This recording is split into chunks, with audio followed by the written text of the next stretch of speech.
I'm a 19-year-old female living in the Pacific Northwest. A couple of months ago, I was looking for extra work because my hours at my regular job were terrible. I'm quiet, anxious, and don't have any friends, so, of course, I turned to CRAIGSLIST. I knew the site could be sketchy, but I was desperate for side gigs and hadn't had any luck as someone with no skills and not willing to do OnlyFans. One ad caught my attention. It offered $50 for someone to take photos of a property using either a camera or something above an iPhone 12. I have an iPhone 14, promising that it would only take an hour or two. I emailed the poster and soon got a text back, and the man said that I seemed like the perfect fit and invited me over that same day. What's funny is I actually made a post on r/tooafraidtoask asking if it was a dumb idea, and everyone told me to take a person with me. I didn't, and deleted that post shortly after. The house was about 20 minutes outside of town, surrounded by dense forests. It was small and run down, but nothing really raised alarms, and the man who greeted me looked like he was maybe in his mid-50s, unremarkable. He invited me inside, and the house was completely empty. No furniture, just dust and dirt. I asked where to start taking photos, but he kept dodging the question, making small talk and asking personal questions about me instead. My anxiety was building, so I kept the small talk going, but then he began staring at me intensely. I dropped my phone at one point when we eventually started taking photos throughout the house, and when he picked it up, he held on to it a little too long before giving it back. Unprompted, while taking photos of the master bedroom, he brushed my face with his hand and complimented my skin. I knew it was stupid coming here, but at that point, my blood truly ran cold, and I was done making excuses in my head. I made a quick excuse to leave, something about my mom, but when I turned toward the door, he grabbed my arm. I still have the picture that I took after the ordeal of the bruises on my forearm, and it felt like it was going to get snapped in half. I had brought a small knife for self-defense, a gift from my paranoid mom, who would have never let me come here if she had known. And without thinking, I pulled it out and stabbed him in the arm. It was released with the push of a small button, and he let go, swinging at my arm with the knife, but I already was running out of the house. I got into my car and drove until I reached the gas station, and my heart was calm. I called the police and explained everything. They did take it seriously, and I came in to make a report and answer some questions. They searched that property in the surrounding forest, but didn't find him, and the house had turned out to be abandoned, and in the basement, they found a pack of zip ties. A report was made, but I know he's still out there. I call sometimes for updates, but it's never anything of substance. I've never told anyone about this other than the police, not even my mom. And I know typing this I sound pretty unbothered, but that was the first time anything like that has ever happened to me, and I have trouble leaving my house most days. I decided to type this out here as maybe a way of getting it off my chest, since it plagues my thoughts constantly.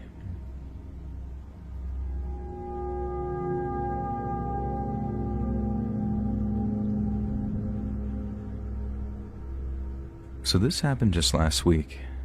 I live alone in a small college town, although I'm not a student or a faculty member. My apartment is in a duplex on a residential street just a few blocks from campus, which most of the students have left for their winter break. Things get very quiet when they're not around. Late Wednesday night, I woke up to a disturbing sound outside. It was someone crying, but not in a normal way. This was more like delirious wailing. The person didn't sound grief-stricken or panicked, and there were no cries for help. Otherwise, I'd probably have gone outside cautiously to check things out. And this sounded more like someone doing an impression of a ghost, but being a little too convincing, a sort of woo, woo, ah, over and over. Not a pleasant way to wake up, I'll be honest. I got up and looked out the window but didn't see anyone, and I couldn't tell where the sound was coming from. After a few minutes, the wailing grew distant and things got quiet. I went back to sleep, a little unsettled. Thursday night rolled around and I went to bed as usual, wondering if I'd hear anything again. And sure enough, I was awakened a few hours later, but this time the sound was completely different. At first I wondered if there had been a heavy snowfall because I heard what sounded like the edge of a shovel scraping the sidewalk. It was very rhythmic, 2 plodding footsteps followed by a long and drawn-out scraping. Thud, thud, scrape, thud, thud, scrape. I got up and looked out the window, where I saw no snow but a dense fog and a woman across the street. It took me a minute to tell if she was wearing some strange hat, but then I realized that the hat was her hair. It was long, down to her waist, and completely filthy and matted, bunched up into a single mass that looked like a gigantic glistening hairball. The woman was standing with her shoulders hunched forward and her arms crossed behind her back like a figure skater or dancer. And she was doing an unusual sort of dance, where she would take 2 heavy stomps and then glide as if though she were on ice skates. But there was no ice. I couldn't tell how she was gliding so gracefully and effortlessly across the pavement. It was almost hypnotic to watch because she appeared to be elderly and frail. But she could spin, glide, and maintain balance on a level that would be hard for me to keep up with, and each time she would glide, I'd hear the scrape sound of her shoe against the pavement. There was no additional steps to the dance, just the rhythmic stomp, stomp, glide, headed in one direction before twirling around and doing the same steps in the other. After a few minutes, she stopped and then stooped down like a runner at the starting line, dramatically leaning forward with her fingertips lightly touching the ground. She stayed that way for a good minute or 2, and it was a very unsettling thing to see in the shadows and fog. Then she slowly stood up, turned facing away from me, and got up on her very tiptoes with her long, skinny arms outstretched. Then she broke into a rapid tiptoeing motion that professional ballerinas do. In my mind, I heard that classic cartoon sound effect that plays when a character scampers away, and without a sound, she danced into the fog, and I haven't seen or heard anything from her since.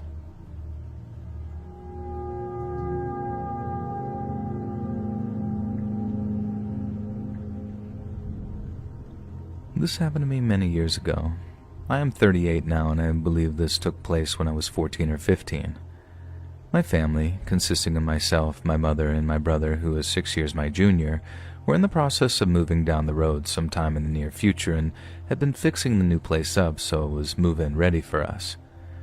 We had enlisted some help from some extended family, mainly my mother's cousin and her adult sons and their wives, to help paint our bedrooms. During one of these days of hard work, we collectively decided that we all wanted Slurpees from a nearby 7-Eleven store. And for those that don't know, a Slurpee is a frozen drink, usually soda flavors, dispensed from a machine with a handle that you push down or pull up on. The cups come with a clear dome lid and a long straw with a spoon on the end. And maybe it's just me, but the spoon is pretty useless.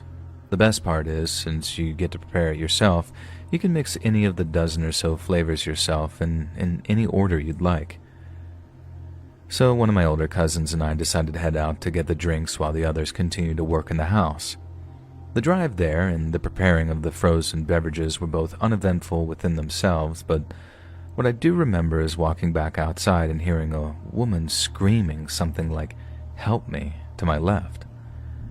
I turned my head only to witness a middle-aged man wrestling the keys away from an older woman. She was maybe in her 60s. I froze and just watched the scene play out in front of me. The man did manage to snatch the keys away from the lady and hopped inside her car, backing it up and taking off with it. The problem was, the lady had somehow fallen and landed with her legs under the car, so when he backed up over her. The police were called, of course, and my cousin and I stayed to give our statements, and I managed to memorize the license plate to the stolen car, which came in handy when the lady was so in shock she couldn't remember it herself. I was always told growing up to get the plate number if there was ever an emergency involving a car, and so I did just that. I remember hearing later that the car was found about 30 miles or about 48 kilometers away from where it was stolen. I'm not sure what happened to the lady, the man, or the car, and since this was the early 2000s, I highly doubt that there would be any information online this long after. That 7-Eleven has since closed and become a few different businesses, the most current being a cell phone store, but anytime I venture past that place, I always think back to that event that I witnessed many years ago.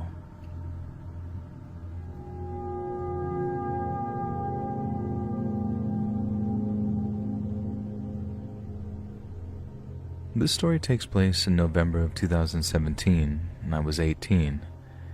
I'm a very short girl, only about 4'10", and I get anxious when someone even looks at me in a way that suggests they might not like me.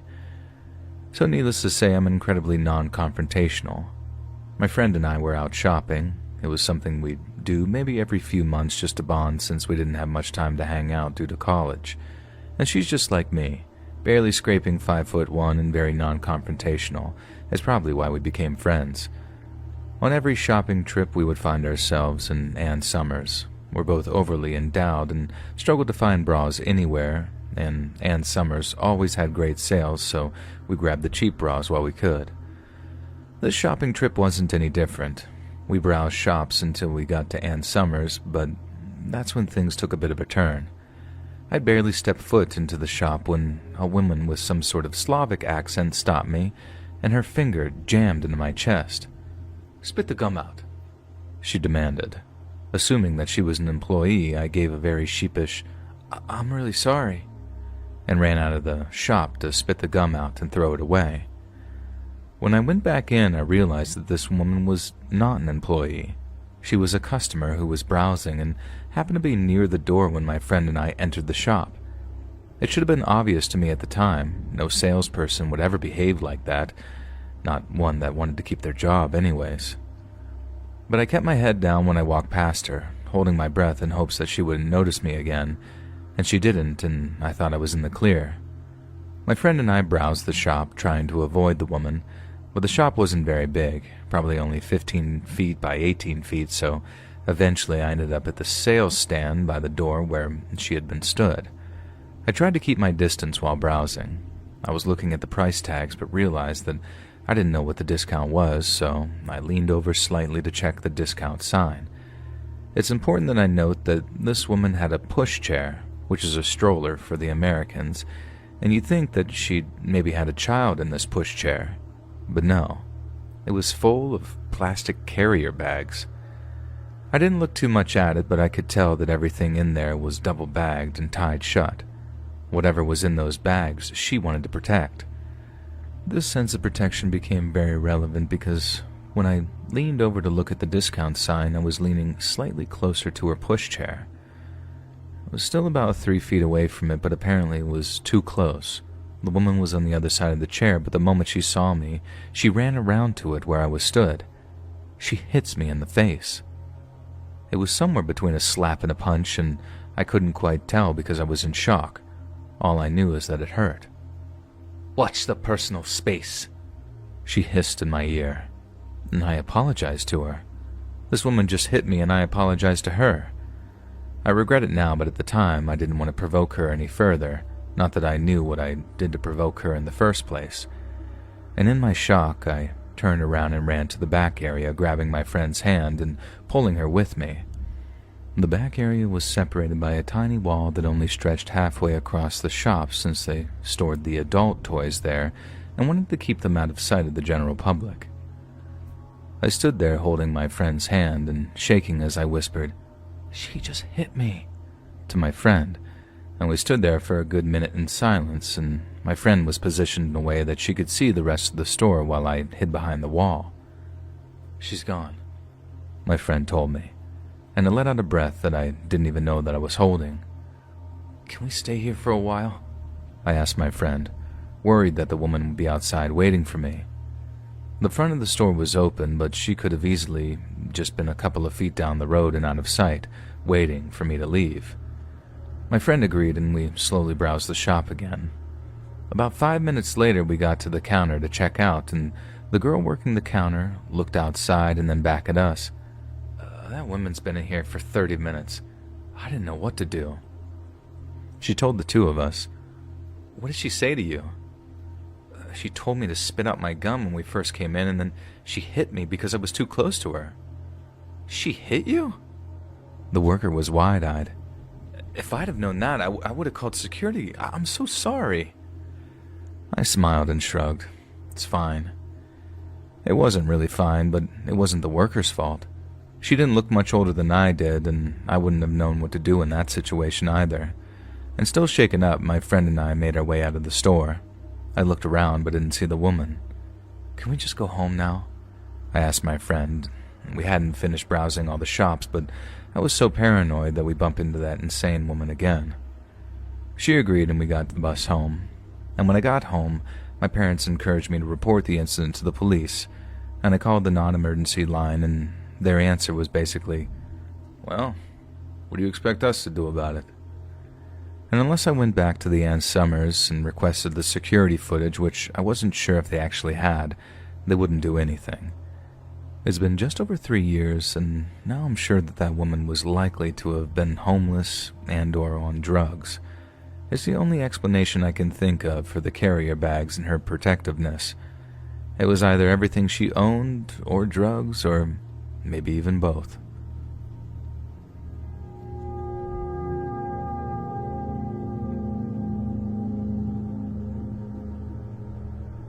This happened a while ago, 2015-ish, but I'll probably never forget it. I was around 21 at the time. I'm female and still fairly new to the city. I had just gotten out of a bad relationship, wasn't in the best place mentally, and didn't know many people in town besides my ex and his friends. I was on a dating/hookup app looking for people to hang out with casually, maybe find a friends with benefits or something. I matched with a 25-year-old guy named Simon. We talked sporadically in the app for a few days, and he told me he was in a band and lived in a house with his bandmates. He sent me their music, just an audio track on YouTube with a heavily edited still image of 4 or 5 guys playing rock instruments, and one of them looked like him. The music was an odd mix of styles and not really my thing, but whatever. He seemed like a nice enough guy. After a few days, he stopped replying, and I figured that was that and moved on. Then, one day at work, I got a message from him apologizing for being busy and inviting me to a barbecue with his friends and bandmates in their yard. He had mentioned that their band manager provided the house to them to live in, and given the lack of views on their YouTube video and the fact that I had only seen one photo of him playing in the band, I figured he was probably exaggerating. I assumed it was more likely a bar manager friend gave them a discount on rent in exchange for being a house band or something, and I didn't think much of it beyond that. Normally, I wouldn't have agreed to go to a barbecue alone at a stranger's house, but I was really bored and figured that I might be able to overcome some social anxiety, maybe even make some female friends since he made it sound like a big party. I looked up the neighborhood that he gave me, and it was a suburban area with lots of families. I figured being in a yard on a nice summer day wouldn't be overly risky because there would be plenty of neighbors outside. Plus, it was just a few train stops away from my workplace, and I was off in a few hours. I told him I wasn't entirely comfortable with the idea since I didn't know him well, but I'd stop by for a bit as long as I didn't have to go inside the house. He assured me that was totally fine, which made me feel better. I even avoided drinking anything for the rest of my shift so I wouldn't have to use the bathroom and risk going inside. Since he had implied the event was already underway, I was anxious about just showing up. Plus, I knew finding a specific address from the backyard side would be kind of tricky, so I asked Simon if he could meet me at the train station since he said it was a quick walk. He agreed, and I let him know when I was leaving work and what time my train would arrive at his station. Now, red flag number 1, when I got to the train station at around 5:30 p.m., I looked around but couldn't find him. I messaged him and he said he was running behind and told me to start walking toward the neighborhood. I was about halfway across the massive train station parking lot when I finally spotted him wandering toward me. I recognized his clothes, bell-bottoms, not common, especially for men at the time, and long hair. But up close, his face looked noticeably different from his photos. Maybe it was heavy-duty editing, or maybe he used pictures of his brother or something. I don't even know. But he looked older. Not 25. More like 35. And this was the first real red flag, but I brushed it off. Maybe he was just self-conscious. Maybe he smoked a lot and never wore sunscreen. Maybe he just hadn't taken new pictures in a while. And besides, I was mostly there to make friends, so I told myself not to judge. Oh, and he was already very drunk. But a lot of my ex's friends were heavy drinkers, so that didn't seem strange. He was hosting a barbecue with friends after all. The second red flag came shortly after when we arrived at the front door. I reminded him that I wasn't comfortable going inside the house, but he assured me that we just had to walk through to get to the backyard. Okay, fine. It wasn't the kind of neighborhood where you could just walk around the house to get to the backyard. We would have had to backtrack to the main road to go down the alley directly to the backyard, and I figured he just forgot what I said about not wanting to go inside and didn't want to cause a bunch of trouble, so I just sort of went with it. We got into the house and he immediately closed the door and locked the deadbolt and knob behind me. I didn't think that was too weird, since nobody was hanging out inside and a lot of people were just in the habit of locking the door when they come in, but it did still give me the heebie-jeebies for some reason. Then Simon told me that he'd really like to give me a tour of the house. I politely declined and reminded him that I was just there for the barbecue, and he said that he and his bandmates had worked really hard to get the house and was really proud of it. At that point, I was getting really skeptical because usually when guys would tell me things that seemed a bit far-fetched, they'd let the truth slip by the time they got me in their house. But still, I convinced myself that I was being unreasonable. I was already in a stupid house anyways, and he insisted to be quick. Not the wisest choice again, I know. But I was pretty good at explaining away red flags, so at this point, Simon still mostly had a dopey stoner art guy kind of vibe as far as I was concerned. He didn't really seem like a threat, just an insecure oddball who sucks at communicating and fibs a bit. Not unlike my ex, who was definitely emotionally and verbally abusive, but it never escalated past that. I figured at worst, he'd get handsy and I'd get called a prude for not sleeping with him. I didn't have a lot of self-worth at that time, obviously, so once again, I just went with it.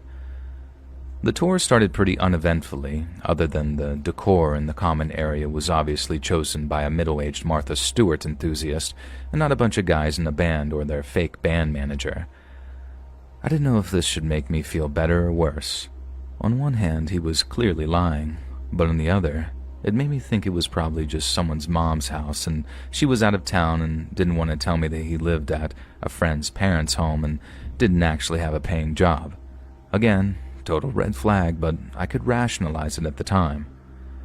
The bedroom doors were all closed, bathroom was unremarkable, and he then showed me the kitchen and I finally saw through the window that there was nobody in the backyard. There weren't even barbecue supplies around. No burgers thawing on the counter, no cocktail supplies lying around, nothing. I asked him where everyone was and why he lied about the barbecue, and he told me that his bandmates were still on tour, and they were just running behind due to van trouble, but they should be back any minute so we could start the party. I asked him why he wasn't on tour with them, if he's in the band. I don't even remember what his answer was to that because it didn't make any sense. And at this point, I'm out of mental gymnastics to convince myself that this guy isn't just completely full of crap, and I'm really freaked out. It took me long enough. I'm smarter now, don't worry. I started trying to figure out a way to get out of this situation, though. I hoped that once he was done with the tour, we could go outside, even just for a minute, and I'd just leave. I've been in some sketchy situations in the past, but luckily, nothing so bad that they tried very hard to physically stop me when I walked away in a semi-public place. I just wasn't comfortable doing it inside the house. I knew this guy was full of crap, but I had no idea how much worse it would get. I instinctively pretended to believe his nonsense. He offered me a beer and I said no thanks because I had to work in the morning. He said okay and cracked one open for himself. He then wanted to take the tour downstairs, and I could see from the top of the stairs that the basement was the dark and creepy kind with really small windows, so right there, thankfully I refused. I asked if we could go back outside, and he said after the tour. I tried to argue about going into the basement and told him I had a spider phobia, didn't like basements, etc. All lies, but anything to keep him from realizing that he was what I was afraid of. He started to get agitated about my reluctance, so I figured it would be better to just let him show me the damn basement and then hopefully we could go outside because I really didn't know what else to do. And the basement was fairly unremarkable. Couch, TV, elliptical, until I noticed something else that gave me chills. The house was probably built in the 1990s or late 80s at the absolute earliest, but I saw a door that looked just like the heavy foam-lined door to the cold storage room in my grandma's house, the kind that only opens from the outside. It was just a smaller version of the big metal doors on commercial walk-in fridges, and it looked really out of place in this house. I absolutely would not go anywhere near that door. He opened it and told me it was their soundproof music studio. I looked inside from a few meters away, and it did look soundproof. It was about the size of a bedroom, and I could see a few guitars and amps in it. Mattress toppers on the walls, no drum kit or recording equipment that I could see, though, and he insisted that I go inside to get a better look. He was standing outside the door, motioning for me to go inside. And my God, the alarm bells were really going off now. At this point, I realized that I could actually die here if I wasn't careful. I turned around and ran up the stairs. He closed the door and followed me, asking what was wrong, acting like I was being unreasonable for not wanting to see his soundproof music studio. And that's when I realized this was way sketchier of a situation than any of my ex's nonsense, and I was freaked out. At that point, my main objective was getting out of this house. The front and back doors were both closed and locked, so I tried to run. He'd be able to get to me before I could get the locks open. The bathroom didn't have a window. The house had a convoluted floor plan that I wasn't familiar with, and he was much bigger than I was. He was the tall, lanky type, someone who could run fast even if they were out of shape and smoked a pack a day. I pretended that I was okay with hanging out in the hopes that he'd chill out a bit, and we made small talk for a few minutes. He cracked another beer, and thankfully he calmed down, and I desperately mentioned, yet again, that it was beautiful outside and suggested that we go sit in the yard while we waited. He said no and started to get agitated that I wanted to leave already. I told him that I could stay, but I'd really like to smoke a cigarette. He told me that we could smoke inside and pointed to a cereal bowl full of cigarette butts. God damn it.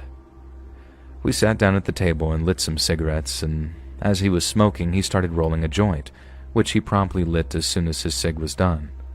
He offered me some, and I said no thanks. He insisted, so I took the smallest puff I could.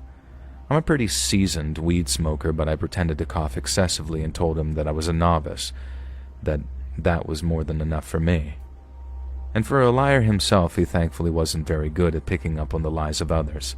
And after we smoked, he asked if I'd like to watch a movie until his bandmates got back. I told him that I was really looking forward to spending the day outside and suggested that we go for a walk or visit the park, ideas he did not like or appreciate. At this point, I was just trying to keep as much distance as possible between us, but he stayed close enough that I could smell the beer on his breath. He grabbed me by the waist, and I backed away. I asked about the barbecue food to try and change the subject, to make him think that I still believed what he was telling me. He started to get angry again and sternly reiterated that his bandmates should be home any minute. My anxiety was absolutely through the roof. I tried to calm him down again with very generic small talk. And now I don't know how I got so lucky, but the next thing that happened might have saved me.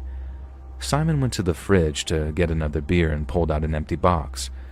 At this point, he was getting even more pissed off than before, so I went out on a limb and suggested that we go get more beer for the party, because I was out of ideas. I was terrified that suggesting, once again, that we leave the house would enrage him even more, but I had to try. And thankfully, though, his eyes lit up with the possibility that I might actually be down to drink with him, and he agreed. As we were walking to the liquor store, I still didn't really have a plan because I was no longer comfortable just walking away from this menace in this weirdly desolate suburb. But I was extremely relieved to be out of that house. When we got to the store, I told him that I didn't need to go inside if he was just grabbing beer, and he insisted that I had to go in. At that point, I was so stressed and frazzled that I just went with him and hoped that a good opportunity to leave would arise. Inside, he asked what kind of beer I wanted, and I reminded him that I had to work tomorrow and didn't want to drink too much, and he demanded to know what kind of beer I wanted, so I just named the first one that came to mind. We went to pay, and the cashier was kind of an a-hole, so I didn't ask for help. I probably should have, but I panicked. I regretted it, but I also remembered the times my ex told people that I was crazy so they wouldn't take me seriously, and this liquor store guy definitely seemed like he'd fall for that. I had one last idea before I took my chances running. There was a drugstore across from the liquor store. I told Simon that I had to buy a toothbrush, something that vaguely implied that I might stay over, and he eagerly agreed but tried to follow me inside. I told him that you can't bring beer into a drugstore. I have no idea if that's true, I doubt it's a law, but this drunk douchebag believed it and agreed to wait outside. And now my naive self thought maybe I could just wander around long enough and he'd get the hint or leave. But no. Half an hour later, he was still standing there staring through the window. I ended up hovering near the tills, waiting for a big group of friendly-looking people, and when they left, I followed them out and immediately told Simon to leave me alone and go home. I said it firmly, and loudly enough to imply that I would make a scene if need be. Simon looked at the people getting into the car, who were now pausing and staring at us, and then he just turned around and left.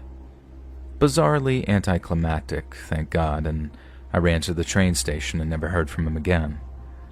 When I got home, his app profile had either blocked me or been deleted. Years later, I wish I had reported him.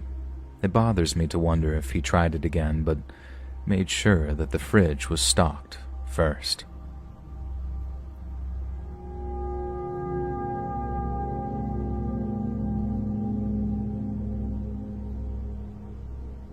Back in July of 2018, myself and my 3 best friends decided to go on vacation to Barcelona. The 4 of us, all girls, were 18 at the time and had just finished our freshman year of college. For context, we had planned this trip for several months, but being the lazy asses that we were, we took our time before booking our flights and Airbnb. We eventually started our search in May, and if you've ever been to Barcelona, you might know that's already pretty late if you want to find an affordable and well-located summer accommodation. We ended up scrolling through several websites for days as everything was way out of our budget. One of my friends finally found a very decent studio located near the Rambles, a very touristy neighborhood. The condo was actually located on a narrow street perpendicular to the main Rambla. You had to walk about 500 meters or 0.3 miles to reach the sketchier end of the street where the flat was. It didn't really bother us since the building was pretty secure. You had to open the first front door, which led to the street. Then you had to take the stairs to the second floor where there was a second door requiring another key. The second door led to 3 condos, so we had a third and final key to our personal flat. And this door had no outside handle, meaning that if we left without our keys, we'd be locked out. Additionally, the balcony door also had no outside handle. You could only open it from the inside. This might seem like a lot of details, but it is important for what comes next. The day we checked in, we were pretty excited despite being utterly exhausted. We had been traveling for 15 hours at that point, so we decided to smoke a cigarette on the balcony. The balcony next to ours belonged to our next-door neighbors, a group of Italian boys that we met at that very moment. They had been pretty loud throughout our stay, but we never thought too much of it. As for the layout of our condo, the front door led directly into the main room where 2 of my friends were sleeping. The bed was on the left, and at the end of the room was the living room, which also functioned as a kitchen and a bedroom. The sofa was a foldable, where my 3rd friend and I were sleeping. We were there for 5 nights. As the young women that we were, our daily routine was pretty consistent. We would go clubbing every night, get home at around 4 a.m., pass out in our beds, and wake up at 11. We'd visit the city until 7 p.m., then get ready to repeat the cycle. Our first 3 nights were awesome. We had some male friends who were also staying in Barcelona, so we'd meet up with them and it was a lot of fun. But the 4th night was creepy. We got home at 4 a.m., messed around with each other for another hour, and fell asleep by 5. Around 7:30, my friend, who was sleeping with me in the living room and suffers from sleep paralysis, woke up feeling something tickling her ankle. She opened her eyes and saw something crouching at the end of the bed, his hand on her ankle, as if he were looking for something under the bed. At that moment, she was convinced that she was experiencing sleep paralysis again, but the fear made her sit up in bed and shout, "What the F?" which rarely happens with sleep paralysis, as obviously your muscles are usually numb. And her shouting woke me up, and I saw the guy. Standing at the end of the bed and still half asleep, I whispered, "Edward?" I think I had been dreaming about a friend of mine and confused this guy with him. And the guy got startled, suddenly stood up, stared at us, and then just tiptoed away, muttering, "Oops, oops, oops." He walked past the other bed where my friends were still dead asleep and exited through the front door.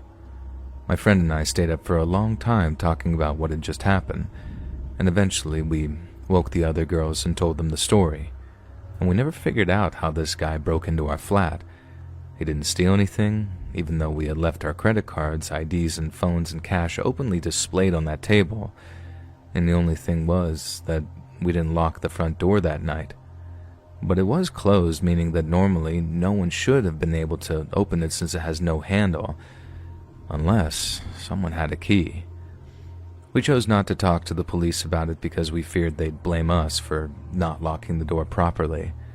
We also didn't inform the landlord for the same reason, but also because we didn't want to ruin our last day there. We tried contacting our neighbors, those Italian guys, and went to their flat and knocked, but they never answered the door. Looking back, we definitely should have done something about it, and we shouldn't have stayed there for another minute. But we were too young, I guess. We could never figure out what that guy wanted or what he was looking for touching our ankle like that. None of it made any sense. Why would someone enter an apartment uninvited at 7:30 a.m. while the occupants were asleep just to look for something under the bed? Well, I guess we'll never know.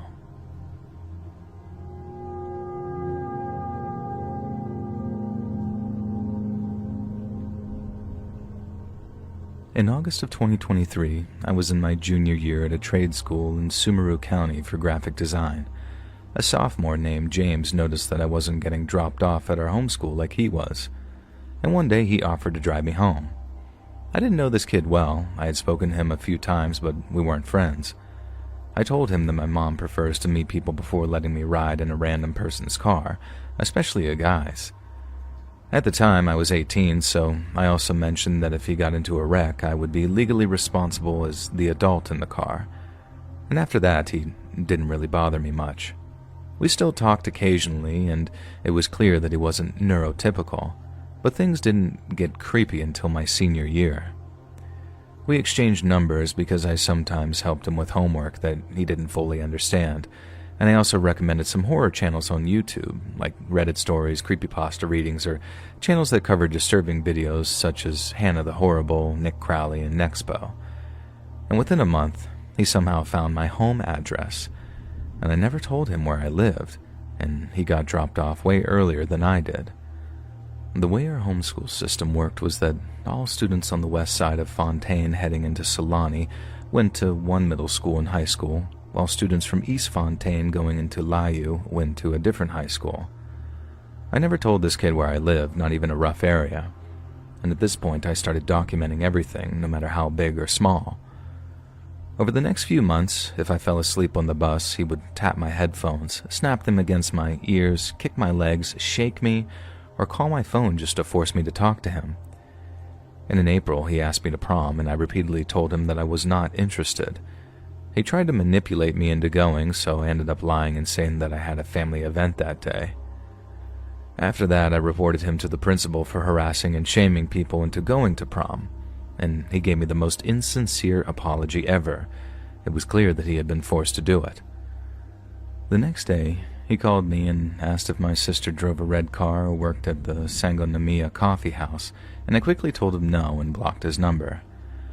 I then went to administration, bringing up the fact that this kid had been calling me to ask if I had gone to Dollar General, if I was at work, or if I was at home. He also told me disturbing thoughts about wanting to kill his mom's boyfriend, describing how he wanted to smash his teeth in. He'd smack his phone against the bus window, try to manipulate me into calling him while he was having a panic attack, and rant about how our math teacher needed to be gutted because she was overweight. He went on a misogynistic rant about how fat women are ugly and horrible vessels for producing babies, and she wasn't even overweight due to a poor diet. She had a medical condition that caused a buildup of estrogen. And the worst moment was when he lost his AirPods case and had a full-on meltdown. He aggressively stomped on his AirPods, foamed at the mouth, and threw a tantrum in pure rage. I reported everything to the principal and the school liaison, and instead of listening, they yelled at me for an hour, accusing me of being mean to a kid on the spectrum. I thought that he just played Overwatch. They even justified his actions by saying that my information, my mother's information, and my sister's information were all public anyway. At this point, I started having a panic attack and called my mom, and I was literally vomiting into the trash can in the conference room. My mom was pissed. She told me to call the sheriff's office as soon as I got home. The sheriff actually went to this kid's house and warned him to knock it off, or else I had every right to file stalking and harassment charges. The 180 Women's Shelter later confirmed that what the principal and liaison did was disgusting and dangerous, and so far I haven't seen him and I still have his number blocked. Hopefully I never see that little idiot again. And to James, if by some chance you ever see this post, stay away from me and my sister. I hope your future commanding officer finds out about all of this. Oh, and that's right, this guy wants to join the army.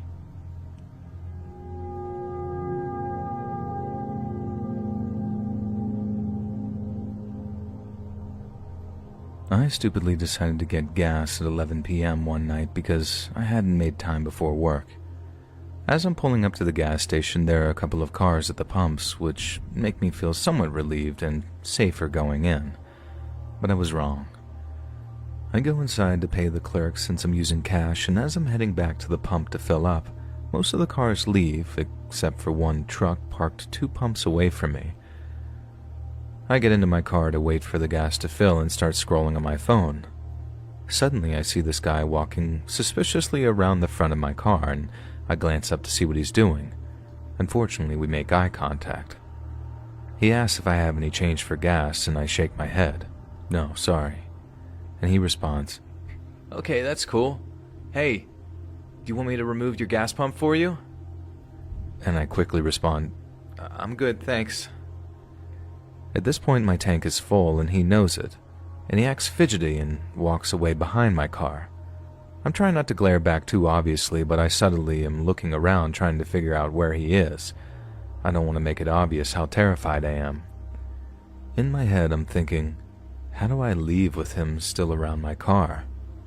He's out of sight now, and the lot is empty, and I'm waiting for another car to pull up. 5 minutes pass and nothing. My fight-or-flight response is just kicking my head in, and it's freezing outside, and I haven't started my car yet because the pump is still in. I have no idea where this guy went. Finally, I see him walking towards his truck, but instead of getting in, he's just sort of lingering around it. And the second his back is turned, I go for it. I remove the pump, and as soon as he notices, he quickly starts approaching me again. "Oh, hey, you're really beautiful," he says, still walking toward me. And I nod quickly, but subtly, I put the gas cap back on, and then he says, "I don't look like a serial killer, do I?" With this crazed look in his eyes. Like, yeah, bro, you actually do. And at that point, I bolted to my car and just sped off.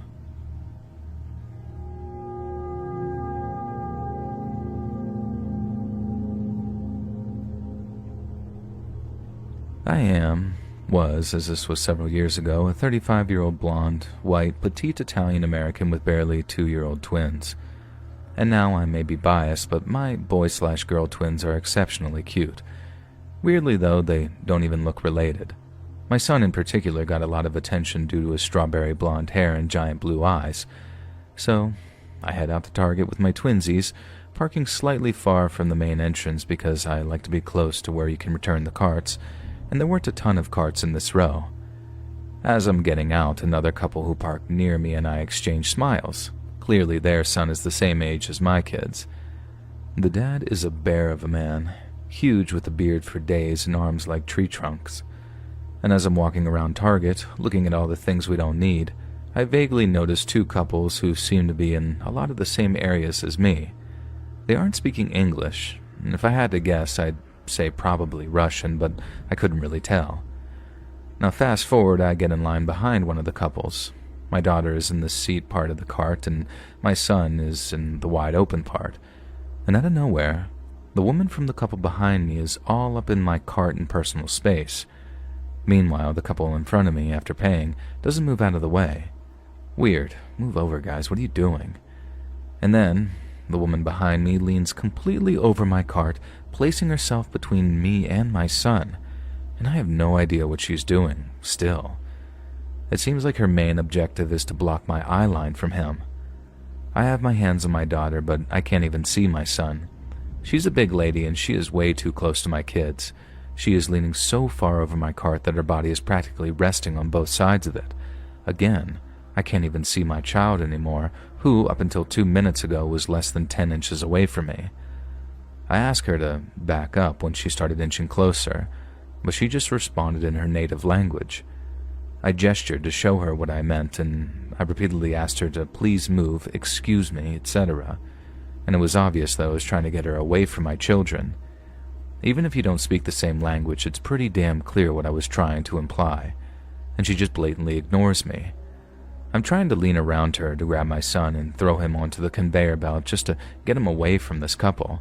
Seriously, what are they trying to do here? And she refuses to move, and I can't get to my son, and this starts to go on for several minutes. We're not even checked out yet because I have items in my cart that I can't reach. I'm also blocked in on the other side by the other couple who are standing completely on top of me. At this point, I am full-on yelling at the woman to get the F away from my kid.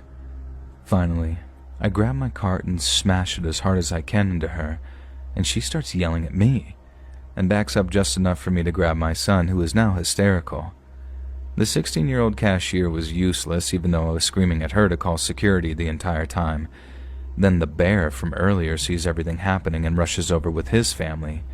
He shoves the other couple away from me, and we ditch all my attempted purchases. He escorts me and my twins back to our cars safely, and he and his wife even follow me for a bit onto the highway just to make sure that we weren't being followed. So to the tourists at Target who attempted to... I don't even know what you were attempting. You raised all my mama bear red flags, and you're lucky I didn't smash my keys into your face because that was my next move, coming at you.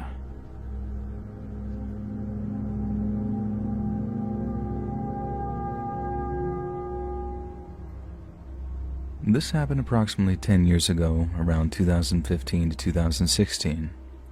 I was living with someone at the time who worked an opposite schedule as me. He worked graveyard shift and I worked during the day.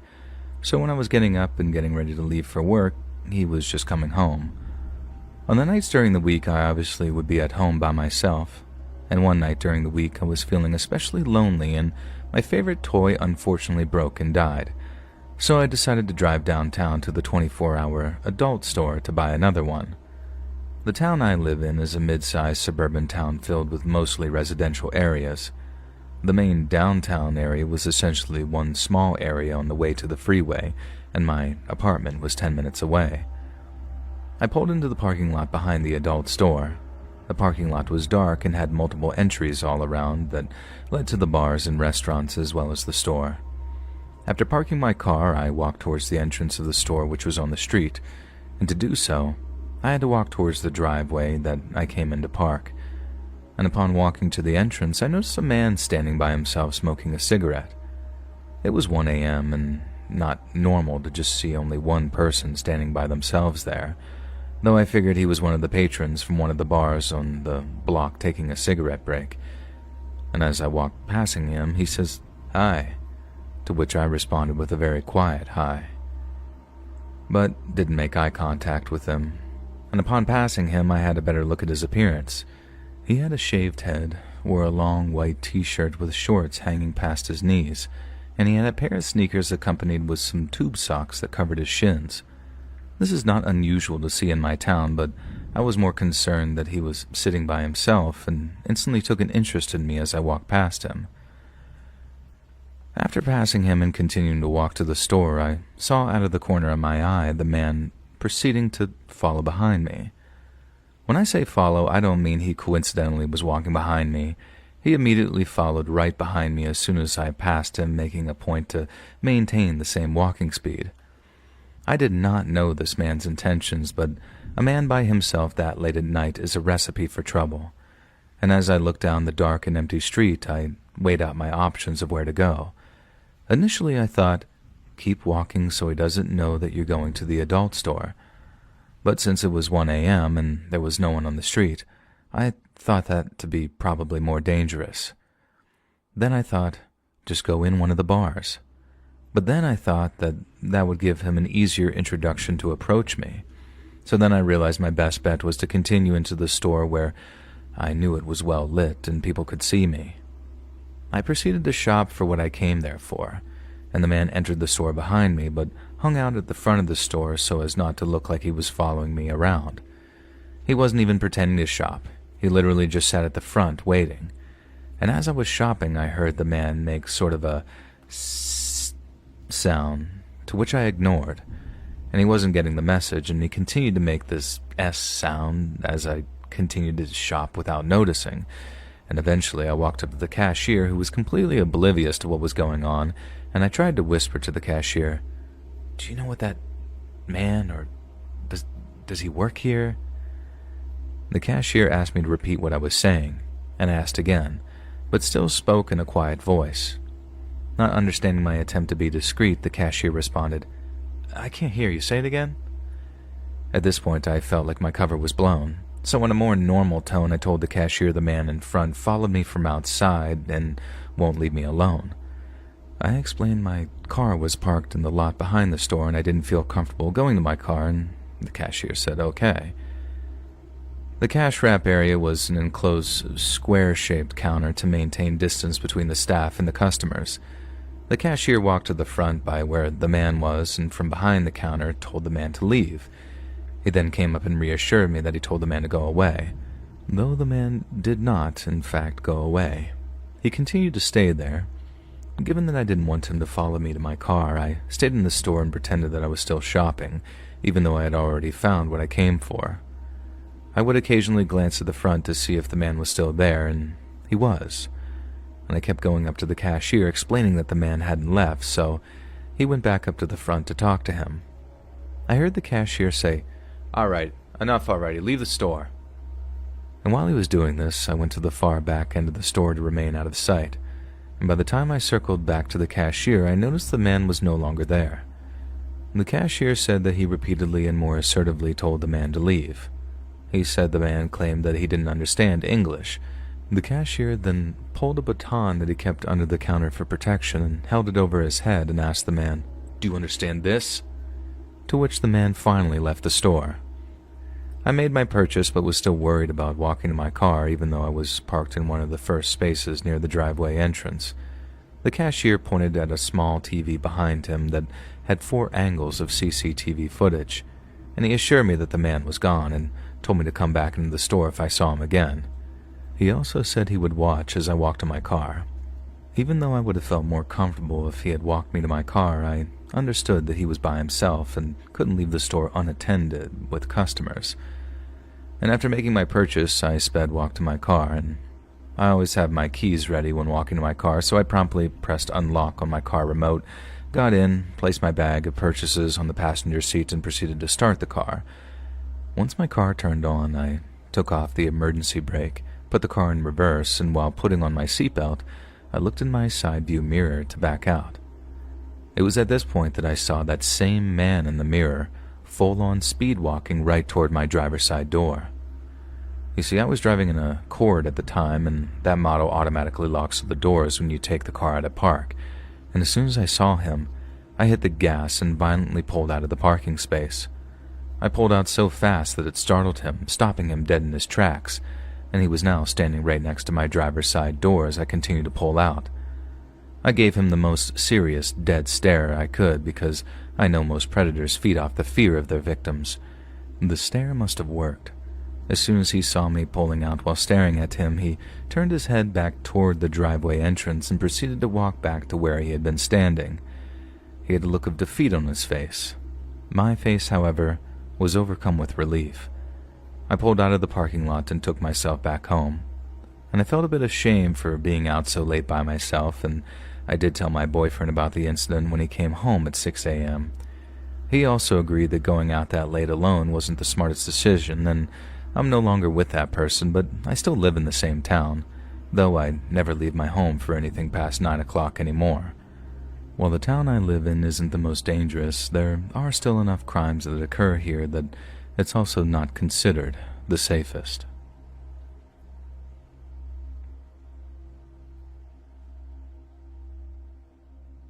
Hey friends, thanks for listening. Click that notification bell to be alerted of all future narrations. I release new videos every Monday and Thursday at 9 p.m. EST, and there are super fun live streams every Sunday and Wednesday night.